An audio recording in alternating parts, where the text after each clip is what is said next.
Hey, what is up guys? You're here. Welcome back to another Lorcana video. Another day, another tier list. We are on Ruby for set 5 Shimmering Skies coming out today actually, by the time this video comes out. But yeah, in the last video we did Emerald. I tried some new things out and had the tier list pre-prepared, but honestly moving things on the tier list was a dopamine hit that I was missing in that video, so we're gonna change things up again in this video.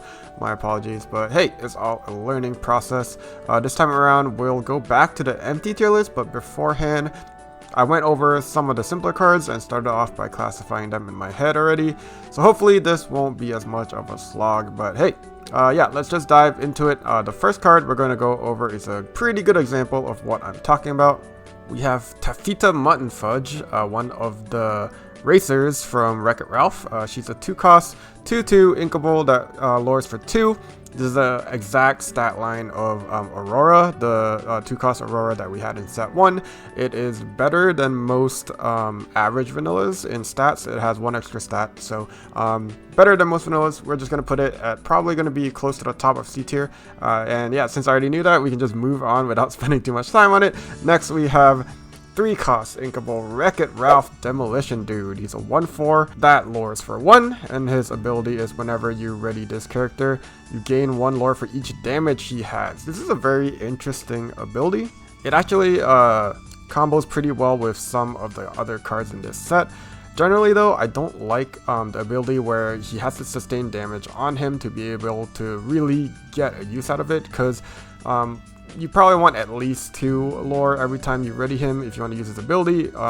It would be best if he was gaining 3, but that would mean that he would only have 1 health, which is very frail. And yeah, I think we learned from, I think there's a legendary Donald Duck in Ruby that had a similar ability where it was luring for an extra for every damage it took, and that wasn't a really good card either, because of the reasons I just said. But you know, like I said, there is a lot of combo potential in this color, in this set, so maybe not terrible. Maybe there's a place for this card, not too sure yet, but I'm gonna say C tier, but I'm leaning towards D. We'll see as the day goes on, but yeah, for now probably gonna be close to the bottom of C tier. Next we have Maximus, a 6-cost inkable 3/5 that lures for 2. Ability is royally big rewards at the end of your turn. If you have any characters in play with 5 strength or more, gain 2 lore. If you have any in play with 10 or more, gain 5. This is an insanely amazing card. Like, just reading it, not really thinking too hard about it, it just sounds really good. And the reason it sounds so good is the ability activates at the end of your turn, which means you immediately reap the rewards of cards you're playing on the turn you play them. The first thing I can think of is, well, he is 6 costs, so at 5 costs you have Maui. So let's say you played Maui the turn before, took something out, and they didn't deal with it. If they didn't deal with it, that means when you come around to your turn 6, you play this card, you immediately are going to gain 2 lore, as long as you don't have to run Maui into something that'll kill him. So yeah, it sounds great already, and I think there are some chances to be able to hit 10 strength. We're gonna see some cards coming up, I'll probably talk about it next, that combos pretty well with it, but as of now it just sounds really good. It's kind of giving me Flynn Rider vibes from the last set, the one that gained you 3 lore if you had the strongest strength unit on the board. So it's giving me those vibes. It's obviously gonna cost more, harder to get on the board, but I think it's worth it. Honestly, I will just put it into S tier. It just sounds really strong. The stats are really good too. It can even lure for a lot if you aren't trying to preserve it. So yeah, sounds really good to me. Moving right along, I'm going to skip ahead a little bit to kind of talk about one of the cards that I was eyeing because of this Maximus. We have Gaston, the pure Paragon. He is the 9-cost uninkable of this color. We saw a couple already in the last couple of colors. But he is a 10/6. Yeah, as you can see, he has 10 strength, which Maximus would really like, of course. He lures for 2. And his ability is a men among men. For each damage character you have in play, you pay 2 less to play this character. And he has a rush, which means he gets to immediately attack on play. So yeah, in Ruby, we are gonna probably see this archetype of damage characters that you have, as opposed to in Emerald where we were seeing damage characters that your opponent has. This is, in my opinion, better, just because it is more under your control. The characters you have on the board, you get to control, right? Unlike the characters your opponent has on the board, in which they just can choose not to play. I'm unsure how sustainable it is to keep many damage characters on the board, but seeing some of the actions and one of the locations coming up, and probably like we have, I know there is an action existing already called like On Your Feet Now or something that already damages all your characters. This seems really easy to do. I think this card, as long as you have a board that doesn't get wiped, it can be played pretty easily, in my opinion at least. Time will tell how easy it really is going to be, but I like the stats. I like that he goes with Maximus. Overall, just looks like a pretty solid character. If you're rushing him into something, probably not going to be long for this world, so that's something to keep in mind. But yeah, I like it. I'm going to put it solidly in A tier for now. Maybe it might even be an S tier card. It just, I don't know, it depends how easy it's going to be able to be cheated out, but yeah, looks pretty good to me. Getting back on track, we are going to go back to Turbo. He is an uninkable 2-cost, 2/3, lures for 1 with the rush ability, and he's treated as King Candy when he shifts. That only matters right now to one. There's one Floodborn King Candy in Sapphire, so if you're playing Ruby Sapphire, that's something you can think about. But yeah, I mean, 2/3 with Rush. This is akin to Queen of Hearts, which is another 2-cost that can rush. She is 2/2, but she is inkable, so that's kind of the trade-off you're getting. 2/3 is pretty good stats for a Rush character that only costs 2. I like it. I feel better than the Stitch, the one that is 3/1. So I don't think it's bad. I'm gonna put it in B tier.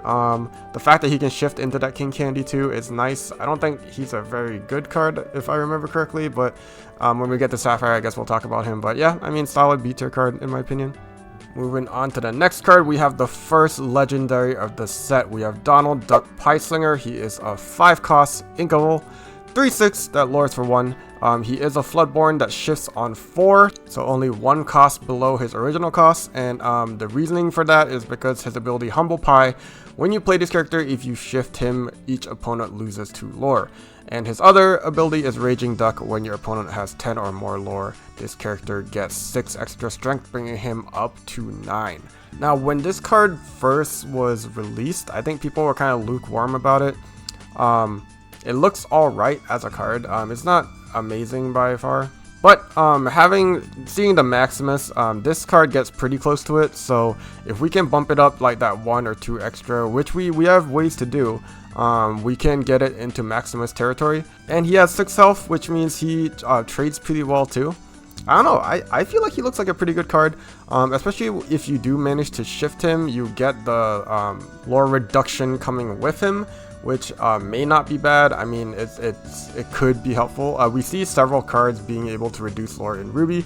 I know when I was going over the Amber cards, we were talking about Coda, who prevents lore loss, and we're seeing the reason he's out there is because a lot of Ruby cards have that ability. So hey, maybe if a Ruby deck starts taking off with this lore loss stuff, maybe Coda will see some play, but I doubt it. But yeah, I think pretty good card. I am leaning between high B tier or low A tier. For now, I will say low A tier. I might move him down though, so keep that in mind. Next we have Rancis Fluggerbutter. These names are getting more ridiculous by the second, but he's a 4-cost inkable, 4/4 that lures for 1. These are standard vanilla stats. This is just right down the middle. So I'm going to put it right down the middle on C tier. Ralph might be better than the standard vanillas.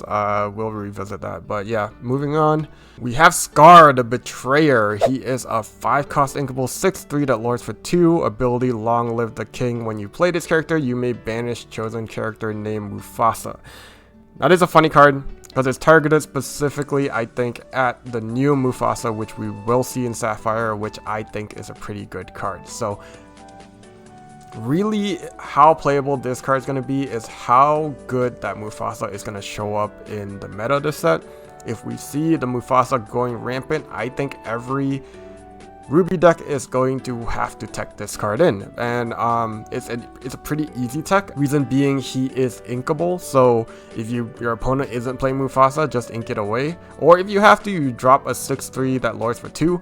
But no, yeah, I just don't see not playing this if Mufasa actually does turn out to be pretty good, because if you think about it, it's basically a 5 cost, 6/3, 2 lore that banishes a character. So it's like a mini Maleficent that takes out the Mufasa, and believe me, with that Mufasa, when it drops, you're gonna want to take it out. So hard to say how this card is gonna do. It's solid B tier. I think the stats are okay and the effect will be good. I don't think there's I mean, in Amber we have the Mufasa too, so that's another available target. The one that when banished searches the top card of your deck and brings it back out.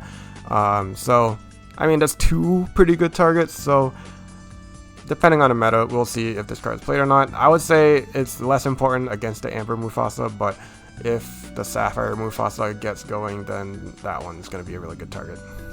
Next we have Snowanna Rainbeau, 3 cost uninkable, 2/4 with rush.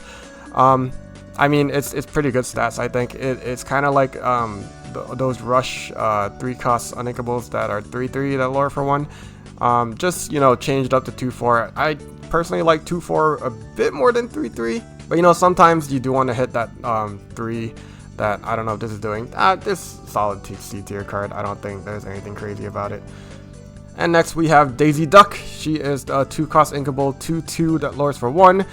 She's a spotless food fighter. She is evasive. So yep, solid evasive. That's 2/2. We've seen a lot of this. I think Amethyst does it better, but yeah, I think that's kind of expected of Amethyst, but still a pretty solid card. I'll say probably high end C tier. I'll put her probably under Taffyta, but yeah.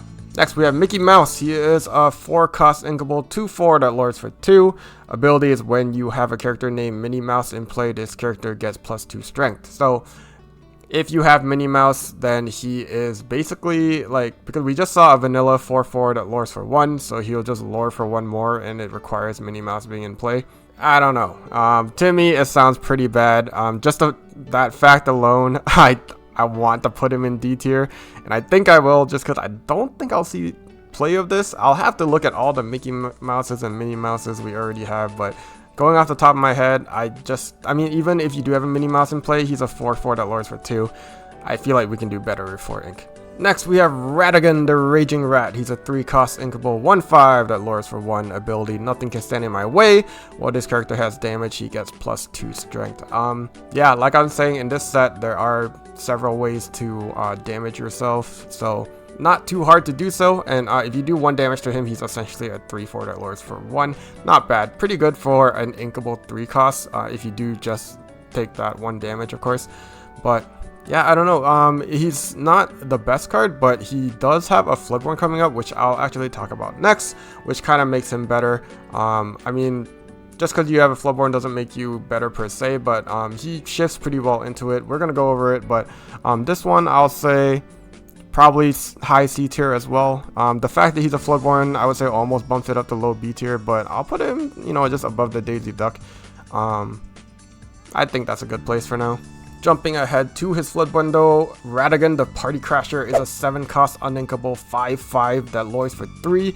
He shifts on 4, and he is evasive with the ability Delightfully Wicked. Your damaged characters get +2 strength. I mean, I like him at his shift cost. If he shifts onto the board at 4, he is a 5/5 that lures for 3. Already insane enough to justify it, I think. He has a nice ability that buffs your damaged characters too, which if you're playing a damage deck, this seems like a pretty good benefit. He is uninkable, so it's something to keep in mind for such a large costed unit. But yeah, he threatens a lot. I think if you're playing like a fast deck, this is, I would say, almost a must add in, just because, I mean, a 4 cost that lures for 3 that is evasive with high stats. I mean, the stats alone make him amazing, I think. I want to say he is top of A tier. That's my initial thought. We'll see how things go, but I think it'll do well in aggressive Ruby decks, and I think if this damage archetype gets off the ground, then that'll also be good. I feel like a lot of my tier lists say that, but you know, I mean, that's just true. But yeah, moving on. We are going back to the other Taffyta Muttonfudge that we get this set. She's a 1 cost inkable 1/2 that lures for 1. Ability Showstopper. When you play this character, if you have a location in play, each opponent loses 1 lore. Another lose lore effect in this set, or in this color, sorry. And it's not a bad one if you're playing a location, not, you know what, it's not even if you're playing a location deck, because as you can see, some of the locations would do well in a damage deck, or you know, let's just say if you are playing her Floodborn, you are definitely playing at least 1 location, so there is that. She does shift into her Floodborn pretty well because her Floodborn is a 2 cost, but you won't be able to get her effect if you're going that route. So something to keep in mind. I think it's not a bad effect. I will say probably, you know, just the fact that it is an on-play effect that isn't bad, like losing your opponent lore. I mean, it depends. If your opponent isn't like rushing for lore, it's not too big a deal, but if that's the case, you can just play her on 1 and shift her on 2. So I don't know, I feel like it's better than the C tier cards at least, so I'll say low and B tier. And let's talk about her Floodborn next.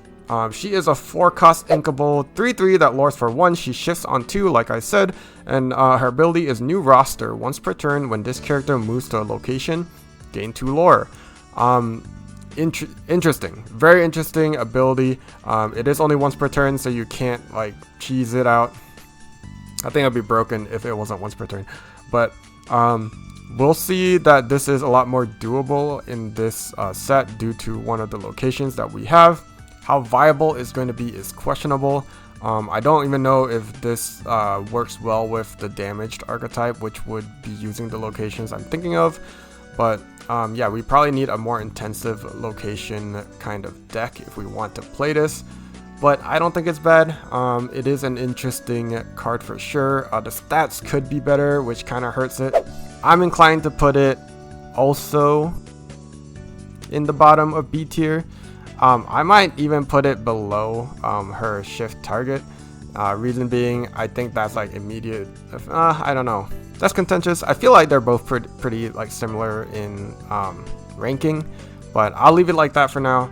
And you know, maybe I'll change my mind in the future. You know how I am. Next we have Denahi. He is a 5 cost uninkable vanilla 7/5 lures for 2.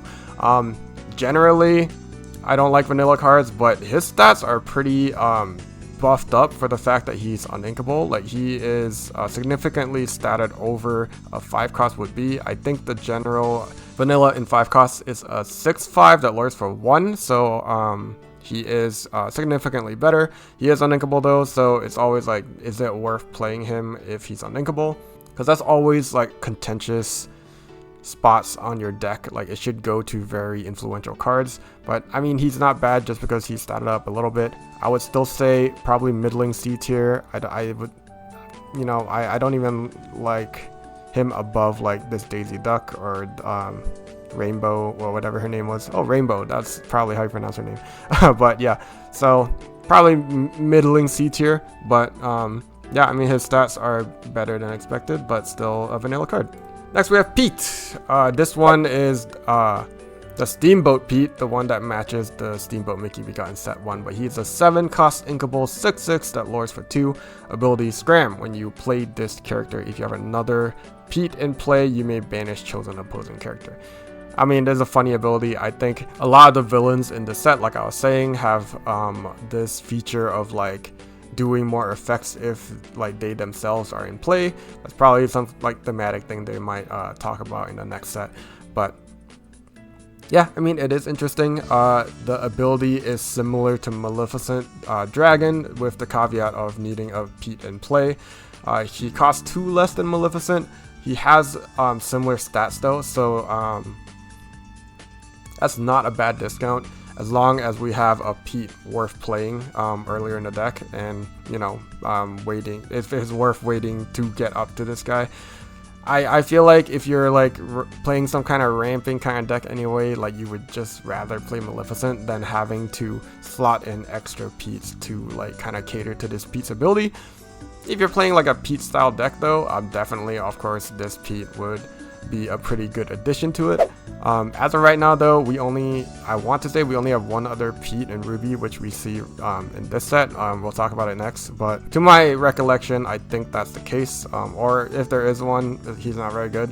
So yeah, I would say even though he costs 2 less than Maleficent, still kind of worse than Maleficent, just because of his additional need for another Pete. But yeah, I mean, his stats aren't bad, his ability's not bad. I would say I don't really want to put him into B tier. Well, I mean, if you think Maleficent is like an A or S tier card, so bottom of B tier kind of makes sense. So maybe I'll put him there for now.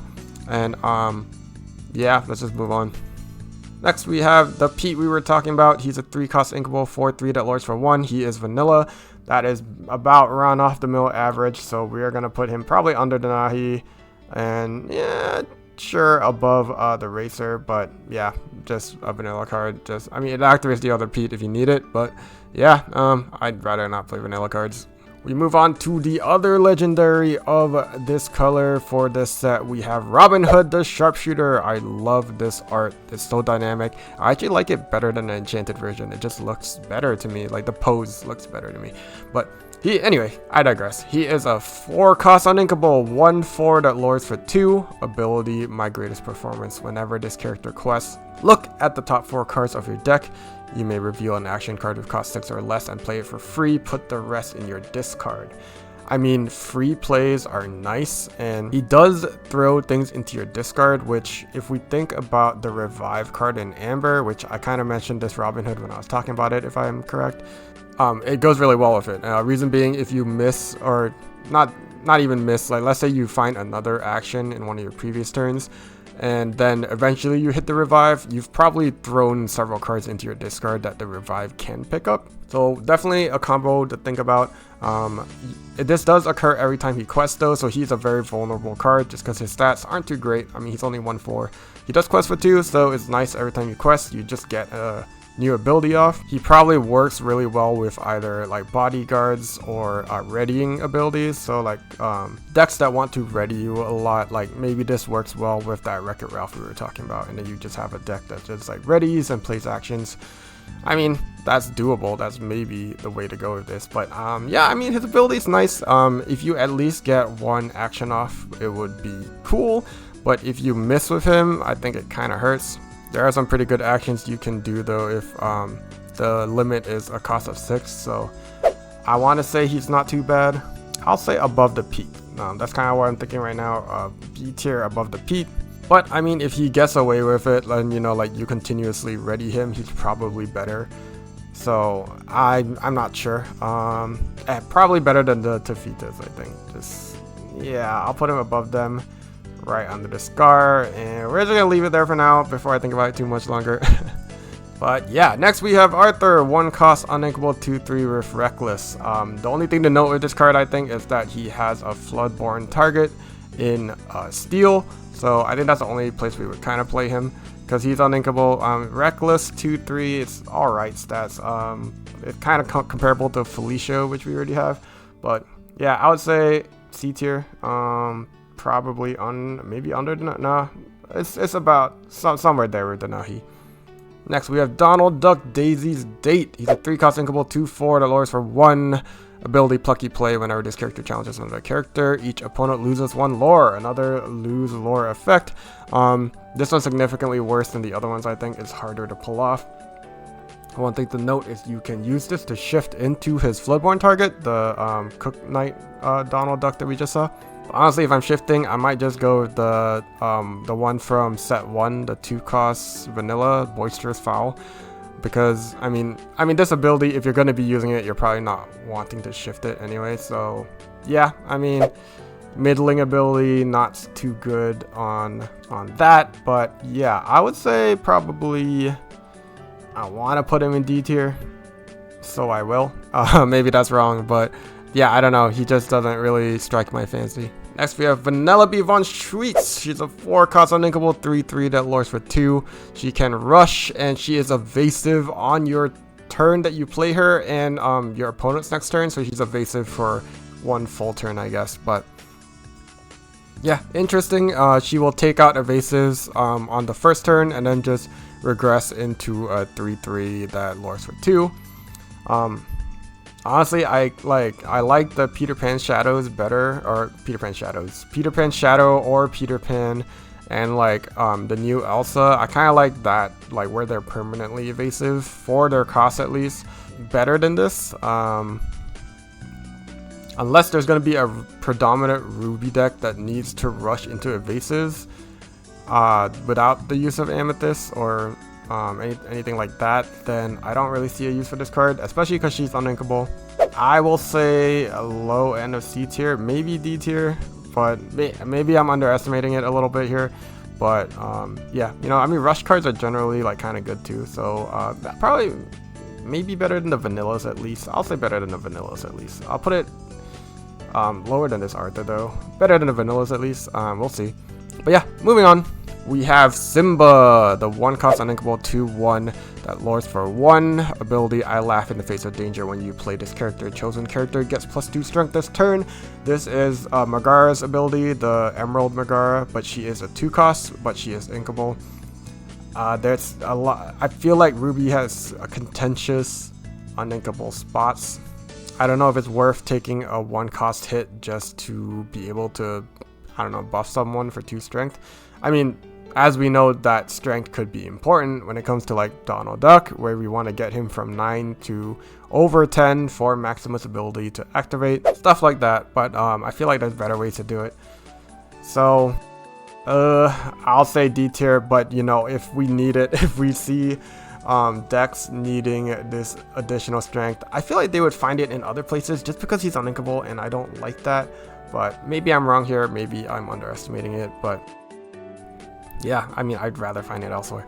Next, we have Mickey's dance partner, Minnie Mouse, the Dazzling Dancer, 3-cost inkable 2/4 that lures for 1 ability. Whenever this character or one of your characters named Mickey Mouse challenges another character, you gain 1 lore. It's just straight up worse than Super Goof in my opinion, so I'm just gonna put her into D tier. Unless we have some mini Mickey deck that I don't know about, I would put it even under D's too. Maybe not under Mickey, because Mickey's just like not doing anything. So yeah, they can both dance in D tier. D for dance. And finally, we are moving on to the actions. We have the first one, which is Break Free, a 1-cost inkable action, no song. Deal 1 damage to chosen character of yours. They gain rush and +1 strength this turn. So very interesting just off the fact that it deals 1 damage to yourself. I mean, the rush and the extra strength is nice. I mean, that 1 strength on your Donald Duck, let's say you get Donald Duck onto the field, well, you'd have to not shift him for the rush to matter, I guess, but you know, even if you're not rushing him, you know, you shift him on the field, play him, whatever, then you play this on him, he gets the 1 damage, gets up all the way into 10 strength for your Maximus for that turn, and yeah, he can rush if you didn't shift him. I don't know, it's interesting. It's nice that she's giving the strength on top of that, so it fits in with Maximus a little bit. It helps Maximus a little bit. And mainly the damaging yourself is a nice effect. How playable is it? You know, just because it's taking up space in your deck and it's just an action that doesn't really do anything if you don't have a board. It's a terrible top deck. It's a god-awful top deck. So, I mean, yeah, it's interesting. It's nice to have options to damage yourself since so many things are reliant on that. It might activate a lot of stuff in decks. So, I'll say probably higher end of C tier. I'll put it over Arthur just because, you know, it's usable. Next is Evil Comes Prepared, a 2-cost inkable. Ability, ready chosen character of yours. They can't quest for the rest of the turn. If you chose a villain, you gain 1 lore. I mean, it's nice to ready things. We have the LeFou, which is a character from set 1 that does it at 2 costs also, but drops a body on the board. Am I going to be using this on villains? I don't know. I don't know if any villains want to be ready this set. We have the new Gaston. We have the new Pete, we have the new Scar. I don't know what other villains oh, Ratigan. Ratigan is a villain, if I'm correct. But yeah, I mean, might see use, but I feel like I'd rather go with LeFou if I'm paying to do this, because it can't be sung. So if it could be sung, maybe that's something we can talk about. But yeah, I don't know. It's nice to have options to ready your characters, of course, but I don't think the ability is that much of a caveat. I'll say D tier, but maybe I'm missing something here. But yeah, I'll put it under the duck, and let's move on. Next we have Don't Let the Frostbite Bite. It's a song, 7 cost inkable, very expensive. It's not a sing together, so you have to have a 7 cost or more. Ability, ready all your characters. They can't quest for the rest of this turn. Seems like a weird effect for such an expensive song. There's one thing I can think about for using this, which we'll talk about later when we get to that card. But as of right now, it just doesn't seem great. I mean, like Ratigan can sing this, which is nice, but it does ready everything for you. So that whole like Robin Hood deck idea where you're readying things, you know, that might have something, but I don't know. It seems too expensive, and it seems kind of gimmicky if I'm doing something with it, but maybe something I'm missing here. I'm gonna also put it in D tier, but there's one thing I can think of that isn't very good, but maybe it's because I'm forgetting one of the cards that already came out. But yeah, let's just move on before we talk about it anymore. Next we have Glimmer Vs Glimmer, a 4 cost uninkable action ability. Banish chosen character of yours to banish chosen character. So I personally don't really like this card. It is uninkable. It costs you one of your own characters. I feel like you're just like a net loss. You could banish one of your 1 cost to banish like a 7 cost or something like that, but it's just one. This is just 1 cost under Dragonfire. Just play Dragonfire in my opinion. But yeah, I put bottom, straight up bottom of D tier. The art though, I would say is S tier. I want this on the mat. Next is Who's With Me, a 3 cost inkable action. We're getting a lot of actions that can't be sung. Ability, your character gets +2 this turn. Another buffing card. Whenever one of your characters with Reckless challenges another character this turn, gain 2 lore. I mean, this is pretty interesting. This goes with that Arthur we saw. I think we saw another Reckless. I don't know. I don't remember any other Recklesses that we saw, but I mean, it goes with Maui. It seems very hyper specific though, like unless I'm playing just a lot of Reckless characters. I mean, at the very least, it gives you the +2. You know, it could go with the Donald Duck, just buff it, you know. Oh yeah, because you can buff the Donald Duck, and then the second effect doesn't apply only to Donald. It's any of your characters with Reckless. Maybe not the worst. I would say, I was gonna say D tier, but probably closer to C tier, somewhere here in C tier. Maybe better than the vanillas. Yeah, I'll say above the vanillas. I mean, maybe it's not that great a card, but I just like these cards that give you lore without you having to do. I mean, you need to challenge if you're a Reckless character, of course, but being able to passively gain lore, I always like, just because this is a game that is hard to do in.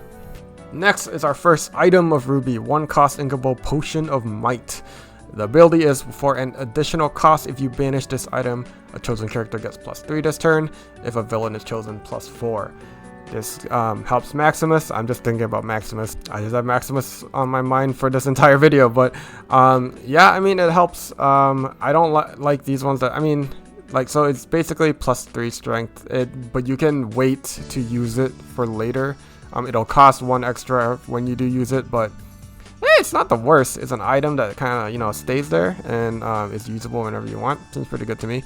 And then the whole villain getting another extra doesn't really matter. But yeah, I mean, it's not a bad card. I mean, it's not a great card. Like, you probably won't be playing it, but it's still, I would say, a C tier card. I'll put it with this Gaston card, the whatever it's called.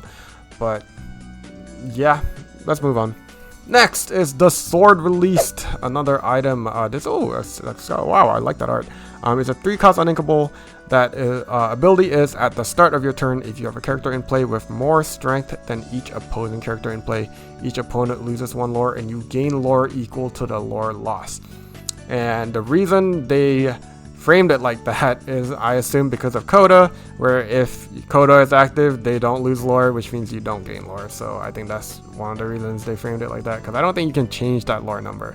But anyway, I mean, this is kind of like the Flynn Rider effect that we already have, except instead of gaining 3 lore, it just does basically a 2 lore shift where they lose 1 and you gain 1. It is an item, so it's nice. It stays there, and it's harder to remove than Flynn Rider. So something to think about. It is uninkable though, but you know me, I love things that gain you lore passively. So yeah, I mean, Coda hard counters this, so maybe we're seeing some Coda out and about if this gets good. But I mean, it is uninkable. That is definitely a negative. But hey, if you're playing like Ruby, Sapphire, you're playing items anyway, why don't you just drop this card? And then, you know, when you're Maui out or something, yeah, I mean, I can kind of see it. I'll say either high C, maybe low B. It is interesting. I do like it. It is hard to keep characters in play with more strength for very long, I guess. I'll say low B. I'll say above this Pete. But yeah, moving on. We get to the Ruby Chromacon. Every color gets one this set. 1 cost, inkable. Ability Ruby Light. Exert this chosen character gets +1 this turn. Just solid. I feel like it's solid. If you hit this with your Donald, then it's like, if you have this out, then Donald always triggers your Maximus. So, I mean, you never know when that +1 will matter. Like, this is, so last set I didn't make a tier list, but Ice Block I valued pretty lowly, but now I can kind of see that +1, that -1 on an item, like where it can be like played every turn. I mean, Ice Block ended up not being amazing, but it was still pretty good. So I'll say a low B tier card. I'll say above this sword. But yeah, now we are back and on to the last 2 cards of this color. We have the locations, and this is the one that I've kind of been alluding to earlier.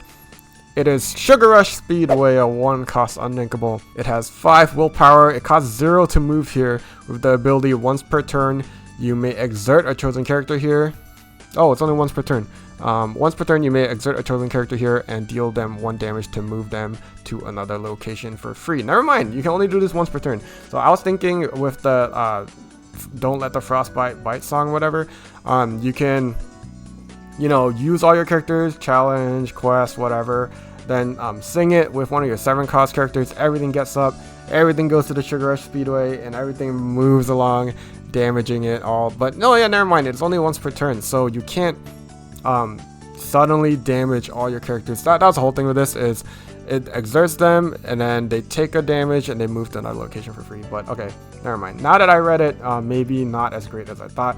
I thought you could like do some massive combos, like just move all your characters here, have them all move out, deal 1 damage to all of them. Now everything that you own has 1 damage on it, which, now that I talk about it, seems way too strong for a 1 cost card. So yeah, I mean, makes sense that it's only once per turn. I don't know how great it's going to be, but it's essential for this Taffyta strategy if you're doing the Taffyta strategy.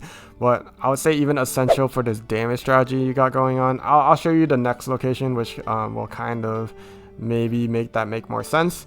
But right now, I'll say upper end of C tier. I'll put it below this.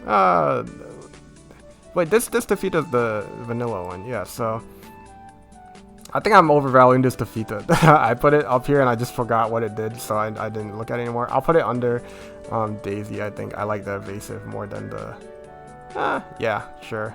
Is this Ratigan belong up here? I'll put Daisy above Ratigan. Anyway, let's just go to the next card. It is 2 cost inkable location, Ratigan's Party. It has 7 willpower. Cost 1 to move here, and ability when you have a damaged character here, this location gets +2 lore.